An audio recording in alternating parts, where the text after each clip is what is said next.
I was born in Germany but lived most of my life in London, and I'm a Muslim.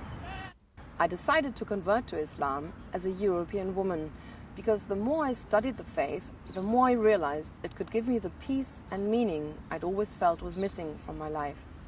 I've written about the experience of my spiritual and intellectual awakening, my conversion, and how it is possible to be a European Muslim in my book, From MTV to Mecca. Music and the arts have always been a part of my life. I was a presenter on MTV Europe for many years, so I got to meet and interview some of the biggest names in rock and pop music. And it was music that first opened my heart for the culture and religion of Islam.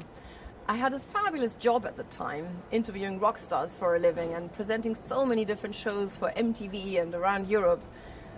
But despite having this dream job, I'd always felt an emptiness inside. And it was at a point of crisis in my life that I met Imran Khan. Imran had a very different perspective on life, and he played me traditional Pakistani music, Qawwali as it's known in Pakistan. It means wise utterance. The songs talk about love, which turns into higher love. I was intrigued by this very different worldview that had God at its center, and I began to read books on Islam. Imran invited me to visit his country, and we traveled all over Pakistan. It was fascinating. I loved the warmth of the people, the beauty of the symbolic Islamic architecture, the nature, the jewelry and the fabrics, and I soon developed a taste for the delicious desi food. Every day I was meeting people whose lives were dominated by the love of God. They cared very little for material things or show business. It was a stark contrast to my life at the time, and I began to question everything I knew. Where do I come from? Where am I going? What's the purpose of life? After studying for 3 years, I realized if I wanted to feel the beauty I was reading about and taste the spiritual fruits, there was only one way: get down on my prayer mat and start practicing. This is the mosque where I finally converted to Islam. It was the end of one chapter in the book of my life and the beginning of another.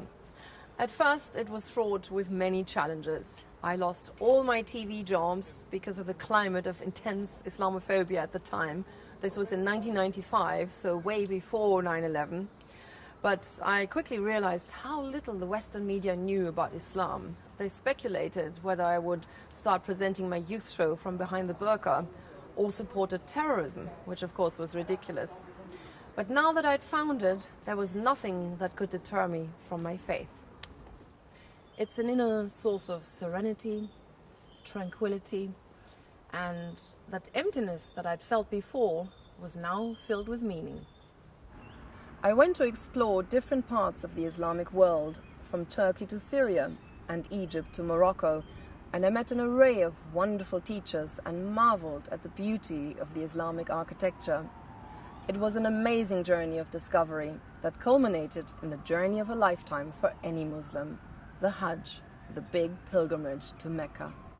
Ever since, I've been trying to delve deeper into the heart of Islam and look for ways and outlets to harmonize my faith with my identity.